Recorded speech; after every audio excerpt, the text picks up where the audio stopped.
Senhor, oramos agora por todos que choram, que ainda não têm luz. Senhor, dá a eles o pão.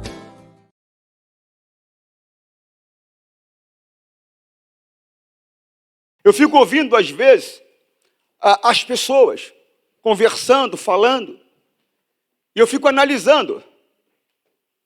Irmãos, e nós nos esquecemos da importância, parece que Deus tem. Lembra lá onde está escrito? Colocar em primeiro lugar o reino dos céus. Ela vai colocar ali que eu vou te mostrar. E a sua justiça. E as demais coisas vos serão acrescentadas. Irmãos, eu duvido que não tenha uma pessoa que se diz de Jesus que nunca ouviu esse versículo. Esse versículo ele é conhecido no mundo de Deus e é conhecido lá no mundo dos homens. Você pode procurar qualquer pessoa que se intitula religiosa ou não religiosa, ela já ouviu esse versículo. Um dia alguém já falou. Dentro da igreja, então, não existe uma pessoa que nunca na vida ouviu esse versículo. Eu duvido que tenha alguém aqui no nosso meio que possa falar, pastor, eu nunca ouvi na minha vida esse versículo. Eu acredito que possa nunca ter lido, mas já ouviu. Mas só que ouviu, ou não entendeu, ou ouviu e não se importou. Por quê, pastor? Porque 99% das pessoas que frequentam a igreja, não estou falando da nossa igreja aqui do Tatuapé, não, irmãos. Eu estou falando da igreja de Cristo. 99% das pessoas que frequentam a igreja vai contramão a esse versículo no dia a dia dela. Contramão totalmente esse versículo. O Senhor Jesus, ele declarou esse versículo por uma razão. Preste atenção nisso, ó. Mas buscai primeiro o reino de Deus e a sua justiça, e todas essas coisas vos serão. Que coisas são essas? Então vamos ver antes. O porquê que ele declarou isso. Volta um pouquinho. Aí nós vamos descobrir o porquê que ele declarou isso. Isso.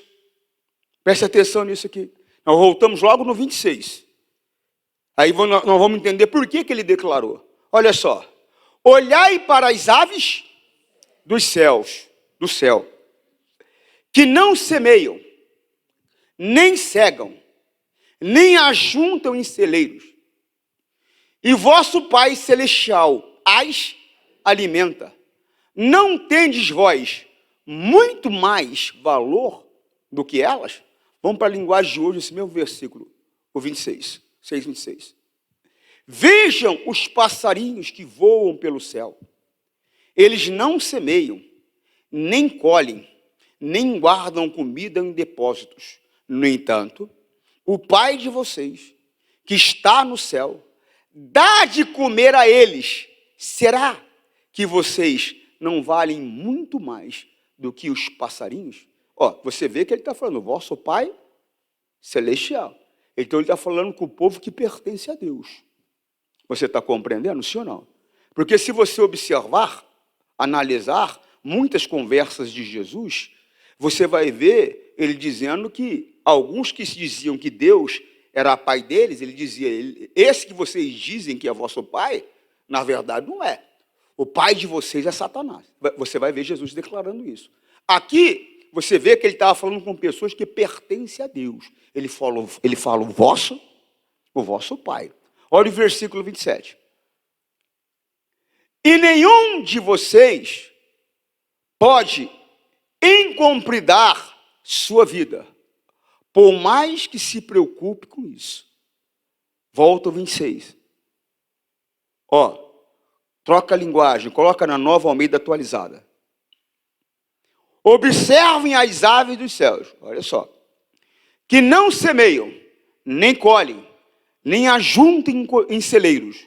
No entanto, o Pai de vocês, que está no céu, as sustenta, será que vocês não valem muito mais do que as aves? Quer dizer, olha, preste atenção, as aves que têm um valor bem inferior a vocês, um valor mas bem inferior. O valor de vocês não tem como ser computado. Na verdade, quase que ele fala, o valor de vocês é o meu sangue derramado, quer dizer, é algo precioso, sabe, que não tem como ser apreciado, o valor dele. Você está compreendendo? Em outras palavras, você vale demais. Você tem muita importância. Das criações de Deus, você é a mais. Em outras palavras, como a Bíblia diz, você é a coroa da criação de Deus. De tudo que Deus fez, você é o principal do que Ele criou. Nós, os seres humanos. Você está compreendendo isso ou não? Segue. 27. Quem de vocês, por mais que se preocupe, pode acrescentar um côvado ou um curso da sua vida? Vamos ver na linguagem de hoje para te facilitar. 27. E nenhum de vocês, não tem quem possa, pode incompridar a sua vida. Não tem jeito. Se o teu tempo aqui é 70, você não vai conseguir. Não, Deus, eu não vou morrer agora, não quero nem saber, resolvi que vou até 78. Você não tem condições de incompridar a tua vida. Por quê, pastor? Isso não te pertence. A Jesus pertencia. A Jesus, ele falou, a minha vida ninguém pode tomar. Eu a dou liberalmente. Jesus decidiu a hora de morrer. Nós não temos essa condição. Jesus decidiu, pastor? Decidiu. Quando ele olhou, falou, pai, está consumado. Rendeu o espírito. Tanto que o soldado olhou e falou, não é possível. Ele decidiu a hora de morrer? Porque é impossível. Por quê? Porque nenhum homem tem esse poder. Jesus tinha, mas você não tem, eu não tenho, nós não temos. Se Deus quiser agora, não, Deus, deixa eu viver. Não deu nem tempo. Tua hora, acabou e pronto. Você está compreendendo, sim ou não? Por mais que nós nos preocupemos, nós não temos condições de aumentar sequer 1 minuto a mais, 2 horas a mais, 15 dias a mais, 1 semana a mais da nossa vida. É lógico que se eu chegar diante de Deus, porque Ele tem poder para completar a minha vida, e pedir para Ele me permitir viver um pouco mais, se Ele quiser, Ele me concede. Se Ele quiser. Já falei sobre isso com você. Olha lá, foi Jesus que declarou isso, a João 10, 18. Ninguém tira a minha vida de mim, mas eu a dou por minha própria vontade. Tenho o direito de dá-la e de tornar a recebê-la, pois foi isso o que o meu Pai me mandou. Ele tinha. Porque Deus mandou ele fazer assim. Ele falou, Jesus, você dá a tua vida quando você quiser e toma ela de volta quando você quiser. Deus deu esse poder a ele. Isso foi algo que ele deu a ele. Volta onde nós estávamos. Então, tem esse entendimento. Eu posso até orar e pedir para ele me dar mais vida. Se ele quiser me dar, ele me dá. Mas eu não tenho o poder de decidir. Eu vou viver mais um mês. Não. Eu vou viver mais um ano. Eu não tenho esse poder. Por mais preocupado que eu seja. Nenhum de vocês pode incompridar a sua vida. Por mais que se preocupe com isso. Então, por que você fica tão preocupado com a sua vida? É o que Deus está falando. Porque você fica tão preocupado com as coisas que você precisa. Por quê? Ele está explicando que os pássaros que não têm tanta importância assim, comparado a nós. Comparado a nós. Não é que agora a natureza não tem importância. Não, tem. Mas comparado a nós, não tem tanta importância assim. Ele cuida de cada pássaro. Ele alimenta cada animal. Por que você acha que nós que temos tanta importância, tanto valor para ele, por que você acha que ele vai deixar, em outras palavras, desamparado, sem cuidado, sem proteção, sem suprir as nossas necessidades? Ele está dizendo que ele jamais vai deixar de fazer isso. Você está compreendendo? Segue. E por que vocês se preocupam com roupas?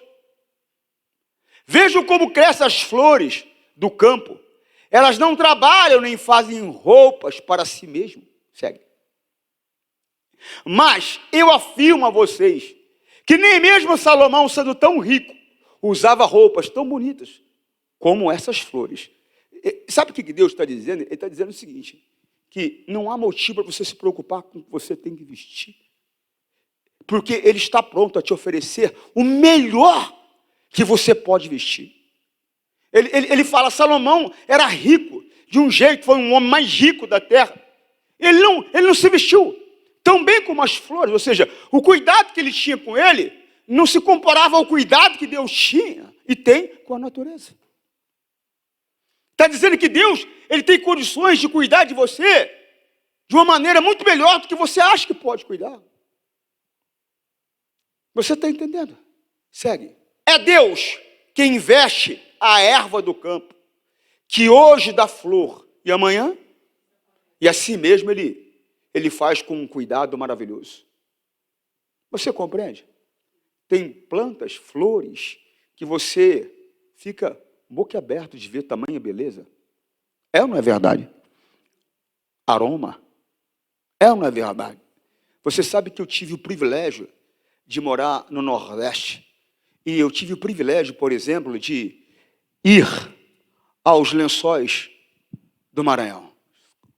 Os grandes lençóis. E tive o privilégio maior aos meus olhos, questão de gosto, de conhecer os pequenos lençóis. Eu passei por lugares assim que falava, Deus, como? Como? Não é possível. Tamanha beleza. Né? Eu me lembro que eu fui com alguns amigos e eu fui conhecer o Rio Formiga, né? Eu queria nadar nesse rio. É um rio no Maranhão, o nome dele é Formiga. Foi eu e minha esposa. E nós pegamos um quadriciclo, né? E todos nós, cada um pegou um quadriciclo, estava eu e minha esposa.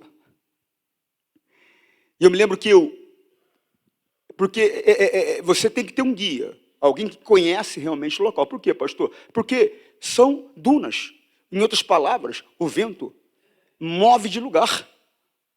Ou seja, você vai se perder, como um deserto. De repente você pensa que está no lugar, mas você não está. Mas eu passei aqui, né? E de repente você está andando em círculo. Está compreendendo, sim ou não? Então nós contratamos um guia e fomos. E eu me lembro que eu subi em uma duna enorme. E eu olhei lá embaixo. E tinha um rio lindo assim.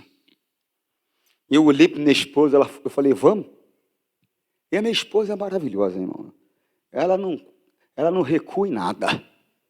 Se eu falar, vamos pular, ela vai falar, vamos. Se eu falar, vamos ficar aqui, ela fala, vamos. Se eu falar, vamos deitar, ela fala, vamos. É companheira mesmo. Eu falei, vamos? Ela, bora lá. Porque lá no Maranhão é assim, bora lá. Irmão, e descemos. E descemos, e descemos, e descemos, e descemos. De repente, a impressão que ia que a gente ia embicar. Ó, irmão, nós deslizamos em cima de um rio, assim, ó.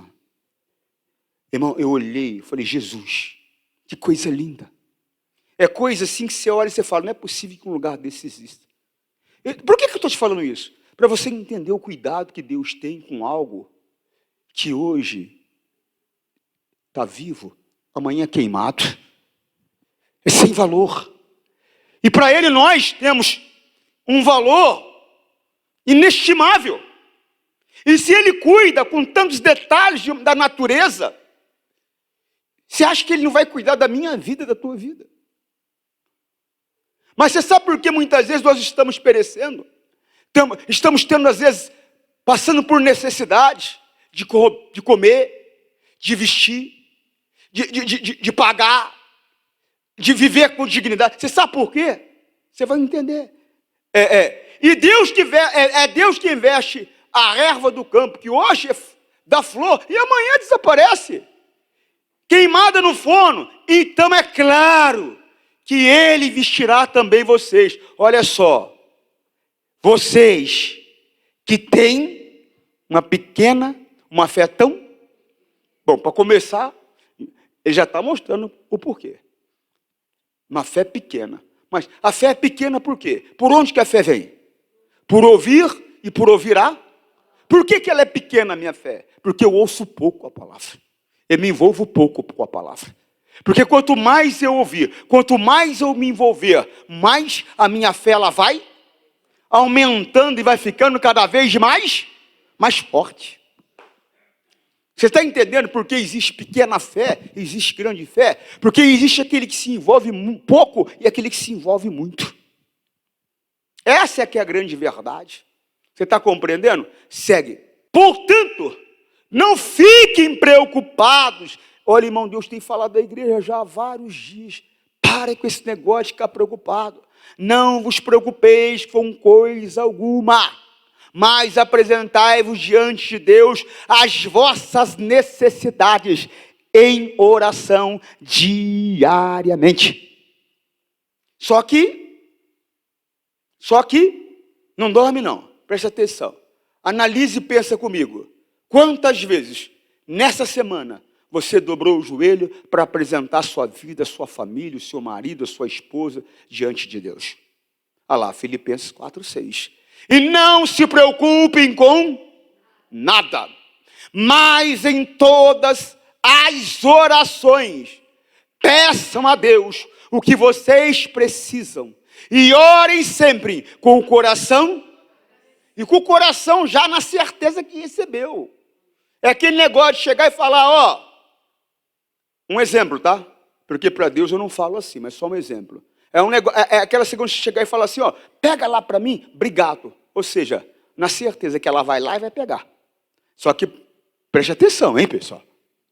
Com Deus é diferente. Eu só estou falando no sentido da confiança que ela vai lá e pega. Para Deus não, com Deus eu chego diante dele com reverência, ele é Deus.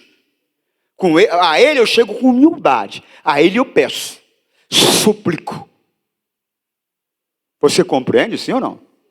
A ele eu clamo. E já saio diante dele com toda a reverência, eu poderia dizer para você assim, ó, curvado, mas com o coração agradecido de que ele ouviu e fez o que eu pedi. Por isso que ele está dizendo, agradecido. Amém? Volta onde estávamos. Portanto, não fiquem preocupados, perguntando onde é que vamos arranjar comida, ou onde é que vamos arranjar bebida, ou onde é que vamos arranjar roupas. Segue.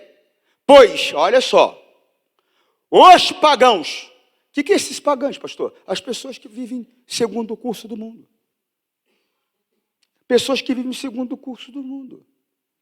É a única coisa que as pessoas que vivem no mundo se preocupam. Com o quê, pastor? Com o dia de hoje.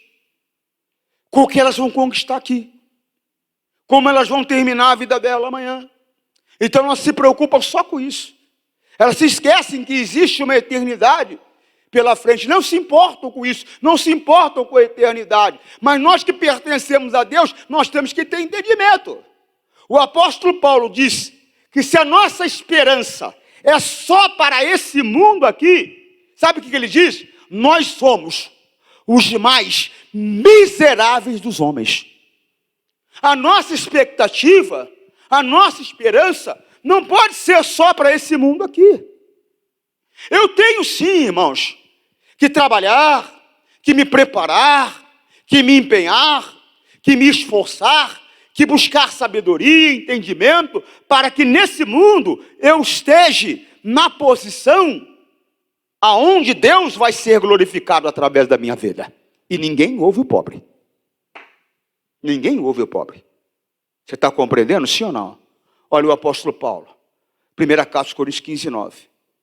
Se a nossa esperança em Cristo, porque parece que é só isso para que Deus serve.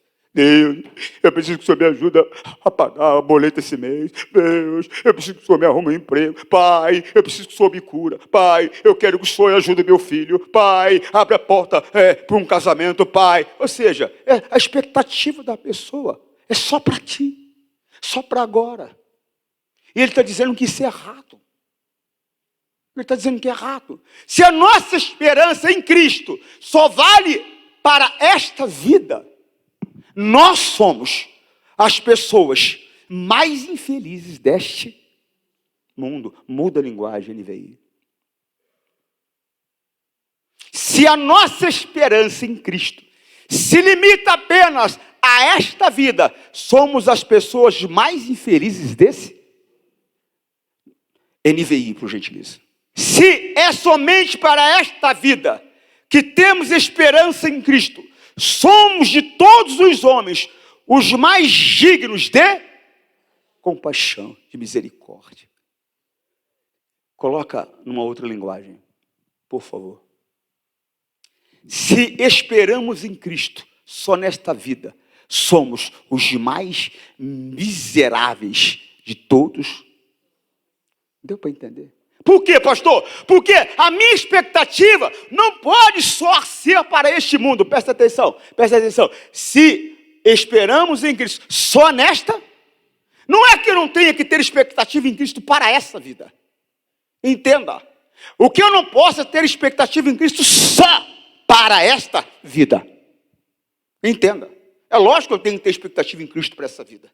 Se eu estou sentindo dor, eu vou clamar a Cristo. E é nessa vida que eu preciso que Ele tire minha dor. Se eu estou sentindo um problema financeiro, é lógico que é a Cristo que eu vou clamar. Eu vou clamar quem? Meu socorro vem do meu Senhor, que criou os céus e a terra. E eu tenho expectativa nele, que Ele me livre da situação, da dificuldade financeira que se instalou ou que se apresentou diante de mim. E aí vai, em qualquer outra situação, em qualquer outra circunstância. Mas a minha expectativa não pode ser só para esta vida. O que você tem preparado para o reino dos céus, irmãos? Para a eternidade? Pare, pensa. Olha só. Na Bíblia King James, atualizada. Ora, se a nossa esperança em Cristo se restringe apenas, olha, presta atenção, apenas a esta vida, somos os mais miseráveis de todos os seres humanos fortes. É aí que eu quero que você entenda. Porque quando a gente fala, parece que não tem importância essa vida. Não, não, não. Ela tem relevância, ela tem importância, mas que é eterna. Essa sim, ela tem mais relevância e mais importância, e meus olhos deveriam estar muito mais mirados nela do que nesta vida aqui. Esta é provisória, é passageira. Aí você se esforça, né? Para poder sustentar sua família, né? Só que não se esforça para servir o Deus que pode mudar a tua vida. Não aqui apenas, mas eternamente. Você entende o que eu estou falando? Sim ou não? Volta lá para terminar, porque senão aí eu vou até meio-dia aqui hoje. Apesar que é dia dos pais, né? Quero saber o que você fez para o teu pai de comida. Ih, pastor, está um congelado guardado lá. Pois os pagãos é que estão sempre preocupados com essas coisas. O Pai de vocês, que está no céu, sabe que vocês precisam de tudo isso. Se Deus sabe o que eu preciso, pastor, então para que eu vou orar? Ele já sabe. A oração não é informativa. A oração é como se você abrisse um portal para a manifestação dele na tua vida. Compreende, não? Eu falei, é como, hein? Então, daqui a pouco ele falou que é portal. Eu falei, que é como? Uma figura de linguagem apenas. Amém? Você está entendendo, sim ou não? Segue. Olha o segredo aqui. É só que você está na contramão. Você está correndo atrás da vida, atrás das coisas, se esforça para isso, se esforça para aquilo, e faz o curso da mãe Joana, da Chiquinha do Borel, e não sei o que lá mais, e não sei o que lá, e do Chico, do churrasco, e do João da... E agora o negócio... E teve uma época que a igreja o negócio era coach. Um coach para poder orientar os irmãos. Irmão, com todo respeito, irmão, que coach... Que coach coisa nenhuma, irmão. Eu preciso de Jesus. Eu preciso da palavra da vida. O que um coach faz? O que ele vai fazer? Te dá palavras de estímulo? De autoestima? Palavras positivas?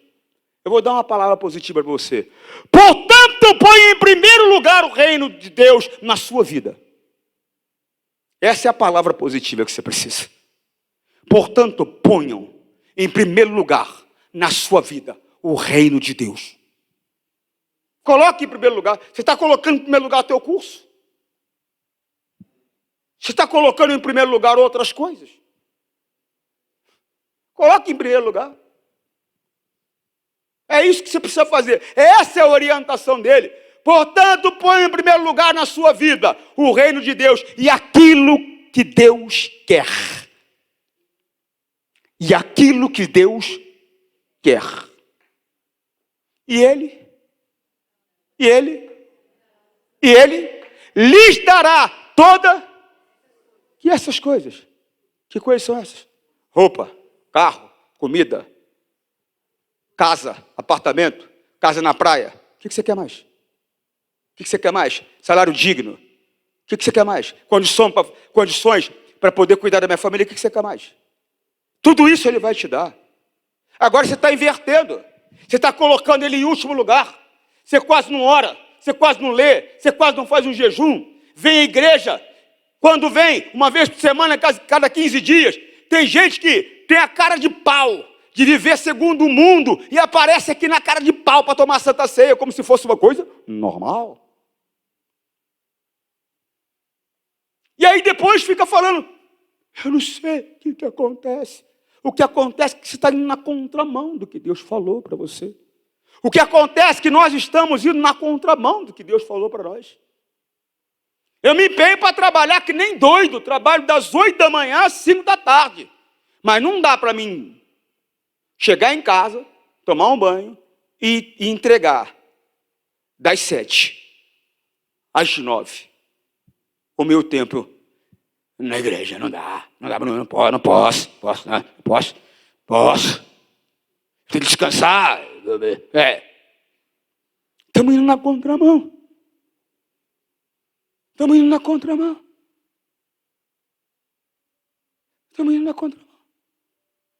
Queremos indo na contramão? Queremos chegar lá, indo para lá. Quero chegar lá, indo para lá. Não tem como. Se eu quero ir para lá, então eu tenho que andar para lá, irmão. Andar segundo o que a palavra diz. E a palavra mandou colocar em primeiro lugar Ele. O reino dEle, a vontade dEle. E tudo mais que nós precisamos, Ele vai dar. Mas nós não confiamos nele para isso. Somos pessoas de fé pequena, porque nos envolvemos tão pouco com Ele, que a nossa fé é pequena. A nossa confiança nele não é suficiente para que Ele possa fazer o que Ele disse que faria por nós. E aí ficamos batendo cabeça, estressados, pressão alta. Aí não consegue dormir. Aí nervosa. Aí o filho vai com ela no mercado. Mãe, compra um Danone para mim. Cala a boca, moleque! Mas não é. Ela não está brava porque ele pediu um Danone. Ela está nervosa, brava, porque ela não tem dinheiro para comprar o Danone. Então ela não sabe separar as coisas e desconta a frustração dela na criança. Você acha que Deus quer para você? Que você chegue na caixa do mercado, só até 80, tá? Aí a moça do mercado discreta, não sei não, se passar de 80 eu vou ter que devolver então. E você? Você acha que Deus quer isso para você? Deus não quer isso para você não. Você sabe o que Deus quer para você? Quanto custa esse carro aqui? 160 mil, senhor. Quero 2. Para mim e para minha esposa. O senhor vai pagar como? Aceita cartão de crédito? É o que Deus quer para você. Você acha que Deus quer para você? Que você venha a pé para a igreja? Você não entendeu nada. Você acha que Deus quer para você? Que você fica com aquele carro lá.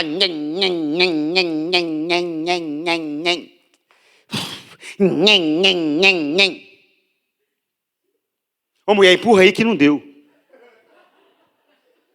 Você acha que é o que Deus quer? Você acha que Deus quer, irmão? Você chegando no fim da feira para pegar as frutas que estão com defeito, que o cara ia jogar fora, para não perder, ele arranca um trocadinho de você. Você acha que é o que Deus quer? Você acha que Deus quer ser no fim, na fila da padaria, para pegar pão amanhecido, porque o padeiro, o dono da padaria, ele é gentil, e ele sabe que o seguinte, ele vai ter que jogar fora mesmo, né? Em vez de fazer farinha, ele ia jogar fora, para não jogar fora, ele pega e fala assim, manda dar, coitado deles, quer dizer, ele até tem boa vontade. Você acha que Deus quer ser nessa fila? Você acha que Deus quer você 3, 4 meses para fazer um exame no INSS? Você não entendeu ainda? Que Deus quer que você viva regalado esplendidamente, que Deus quer que você viva com dignidade. Ele já mostrou como, mas você vai na contramão. Vai na contramão. E aí o coração dele dói, porque ele vê o filho dele, que ele ama tanto, perecendo, como joguete na mão do adversário, sofrendo, sendo que na verdade não é o que ele quer. Ele quer que você tenha paz, você tenha felicidade, você tenha alegria. Você entende, não? Que Deus fale mais no seu coração. Não ande na contramão. Não ande na contramão. Amém? Vamos fazer o seguinte. Você que está em casa, forte abraço, Deus te abençoe. Senhor, nós rogamos isto em nome de Cristo, para sempre. Amém.